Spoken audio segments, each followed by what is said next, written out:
Oi, sejam bem-vindos ao meu canal. Sou Eka Maleoa e hoje vou falar um pouquinho para vocês sobre ansiedade. Você se considera uma pessoa ansiosa? Então, nós sabemos que a ansiedade, ela é natural na vida da gente, né? E às vezes até necessária. É necessária porque ela nos ajuda a reagir em certas situações de perigo, a ficar atenta a certas situações e até a atingir metas também. Vou citar um exemplo. Quando ficamos com aquele frio na barriga, quem nunca ficou com aquele frio na barriga antes de apresentar algum trabalho, seja no emprego, seja na faculdade, seja na escola? Quem nunca ficou com aquele friozinho na barriga? Só que esse friozinho na barriga só aparece naquele momento, antes daquela apresentação. Depois a vida volta ao normal, não é? Então, isso é uma ansiedade normal. Agora, quando essa ansiedade, essa preocupação, ela já ultrapassa esse limite do normal, quando essa ansiedade, esse medo, ele toma conta da nossa mente de uma forma que nos atrapalha o nosso dia a dia. Então aí a gente deve se preocupar, porque é muito provável que esse quadro tenha se tornado um transtorno de ansiedade.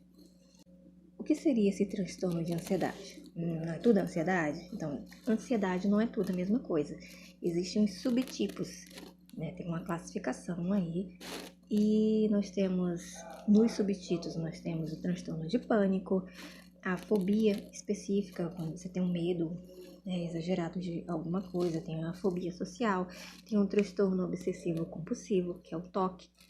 Nós temos também o transtorno do estresse pós-traumático, tem a agorafobia e tem também um transtorno de ansiedade generalizada, o TAG, o famoso TAG, que é o que eu tenho e que eu vou falar um pouquinho para vocês sobre esse transtorno nesse vídeo.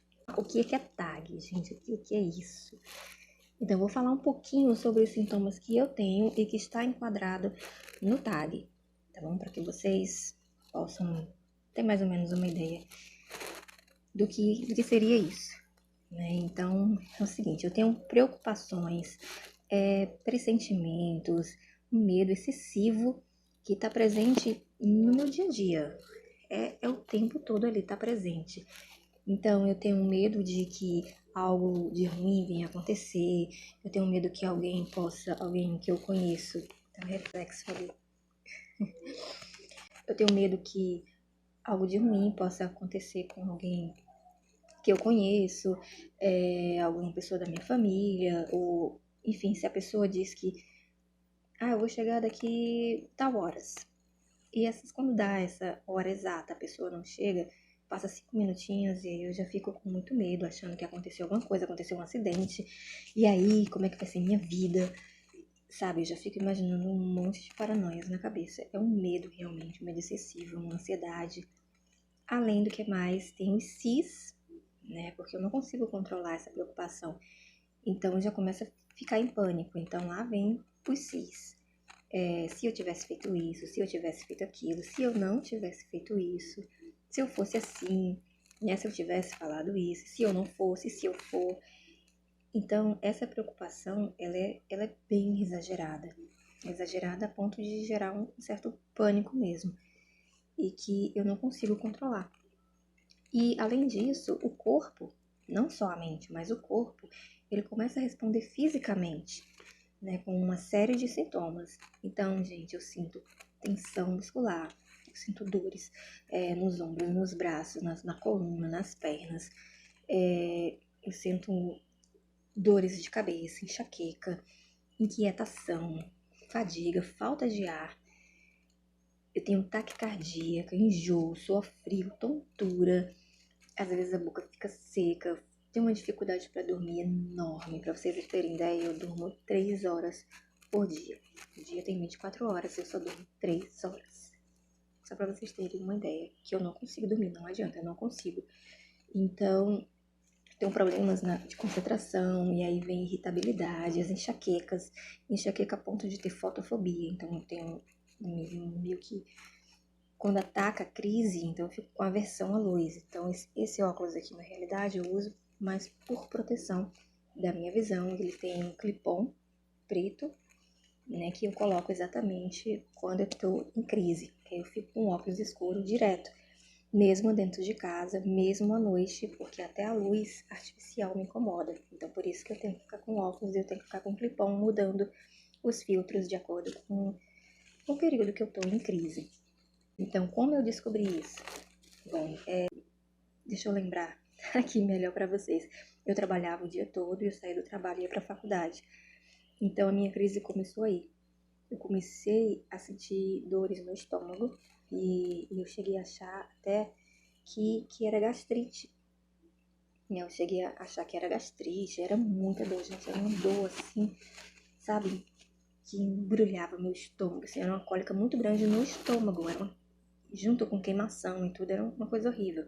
Eu comecei a faltar aula, comecei a faltar o trabalho, porque eu não conseguia, não estava conseguindo, era muita dor.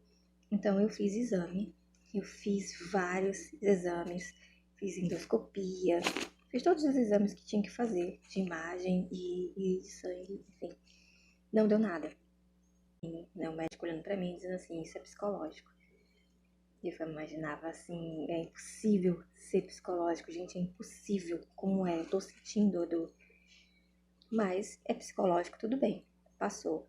Com o tempo que passou essas crises, enfim, eu saí do emprego, consegui terminar a faculdade, passou um bom tempo, continuaram, as crises continuaram, e aí veio depois uma mudança repetindo na minha vida, uma mudança muito grande mesmo, porque como eu falei, trabalhava o dia todo e saí do trabalho e ia para a faculdade, e eu saí de tudo isso, né, concluí a faculdade, saí do emprego, e aí veio a minha gestação, minha primeira gestação. E no pós-parto, gente, vocês não têm ideia. Eu tô conseguindo aqui contar pra vocês e rindo, porque acaba que eu consegui, né, superar isso. Mas foi uma fase, assim, muito difícil, porque eu cheguei a ter depressão pós-parto. Eu fui diagnosticada com depressão pós-parto.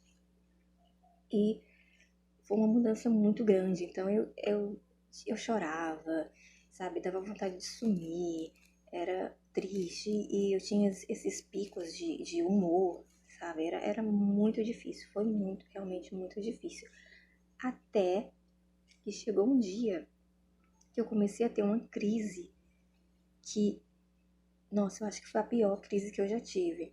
Eu simplesmente não tava bem, bem em casa e de repente paralisou. Pois é, paralisou a minha face. Eu não conseguia falar, eu abria a boca, mas eu não conseguia mexer a língua não se movia. Eu realmente fiquei paralisada. E eu entrei em desespero, porque eu não sabia o que estava acontecendo. E me levaram para o hospital, né? Eu fui parar na UPA. E lá na UPA eu cheguei e correu todo mundo fazendo teste, porque achavam que eu estava tendo AVC, né? Que na realidade não foi. Fizeram todos os testes e a enfermeira, nem antes de passar pelo médico, a enfermeira mesmo, ela olhou para mim e disse assim, olha, todos os sinais vitais, todos os testes que nós fizemos e tá tudo tranquilo, o problema dela tá aqui. Aí pronto, a gente acabou comigo, o problema tá aqui, eu tô louca, né, como é que pode? Eu não tô conseguindo falar, não tô conseguindo me mexer direito e como assim é psicológico? Eu tô querendo ficar parada, eu tô querendo ficar paralisada? Não era. Então, o que aconteceu? Passou o tempo, eu melhorei, né? Nesse dia eu não tomei nada, não tomei nenhuma medicação lá. Simplesmente o médico olhou, disse que estava tudo bem, eu comecei a voltar ao normal e fui para casa e marquei imediatamente a consulta com o psiquiatra. E o psiquiatra. Aí vem a próxima parte para falar com vocês, que é a experiência com remédios.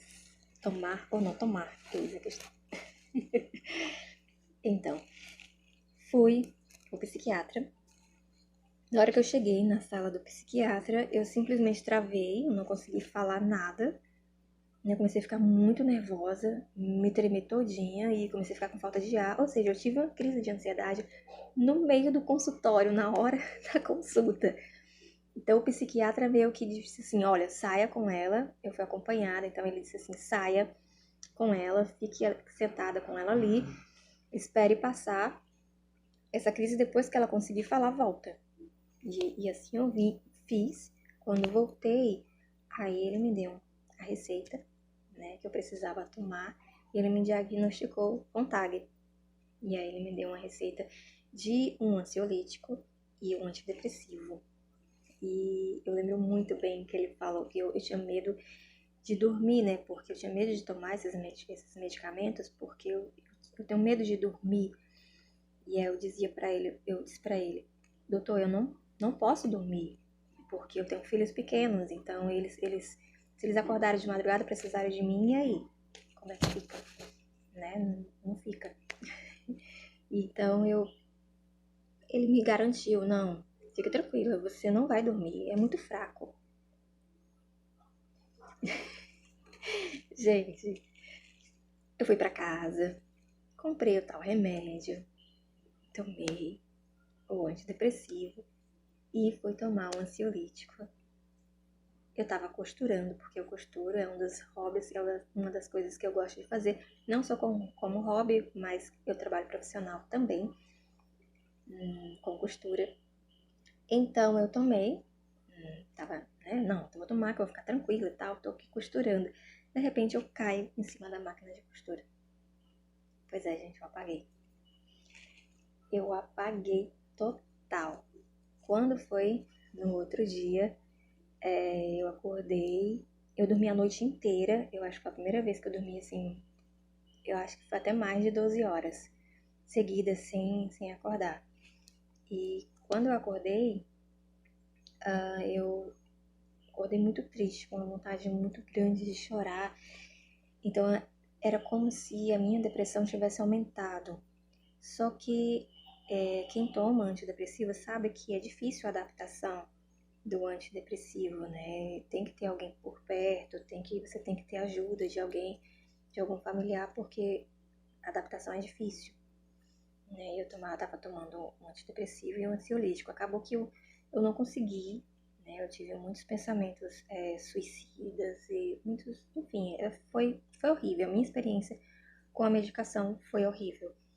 Então eu parei e decidi, não, eu vou simplesmente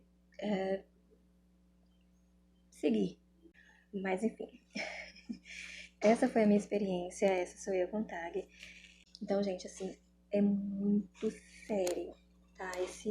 Esse transtorno de ansiedade deve ser encarado como uma patologia séria, sim, e precisa de cuidado, sim. Então, se você se identificou com as coisas que eu falei, se você, olha, procure um médico, procure um psicólogo, procure um psiquiatra, procure um tratamento, procure, não sei, terapia, enfim, procure um profissional para lhe ajudar. Procure, porque isso não se trata de força de vontade, frescura, falta de fé, querer chamar atenção para si ou qualquer outra coisa, gente, não é isso, tá? A ansiedade, quando ela não é tratada de forma correta, ela pode nos levar à depressão. E depressão é muito sério. Então faço um alerta a vocês e vamos se cuidar. Eu tenho muitas crises ainda, sim, tenho, e eu tento da minha forma superar. Como? Eu coloco, hoje em dia eu já sei como controlar, já sei quando eu tô entrando em crise, então eu coloco uma música suave, eu me deito, sabe? As pessoas que estão ao meu redor, elas me ajudam, né? Eu tenho 2 filhos pequenos, então é difícil ter esse controle, mas mesmo assim, até eles mesmos, eles já, mamãe tá estressada, já baixa o tom, eles já ficam mais calmos. Eu boto uma música, eu vou ver um filme. E isso aqui que eu tô fazendo pra vocês também é um tipo de terapia que eu tô adorando. Eu não tava tendo coragem, mas agora eu quero gravar vídeo todos os dias. E é isso, gente. Não desista. Não desista de você, não desista dos seus objetivos. E vamos se cuidar, vamos se tratar. Porque não é frescura, ansiedade é coisa séria, atrapalha a vida da gente sim, mas a gente pode sim conviver com ela e a gente pode sim vencer. Muito obrigada por ter assistido esse vídeo enorme, né? Eu sei que tá bem cansativo. Muito obrigada por ter assistido até aqui e Até o próximo vídeo. Beijos. Se você gostou, se inscreve. Quem gostou, curte, comenta, compartilha. Enfim, faz o que vocês quiserem. Beijo.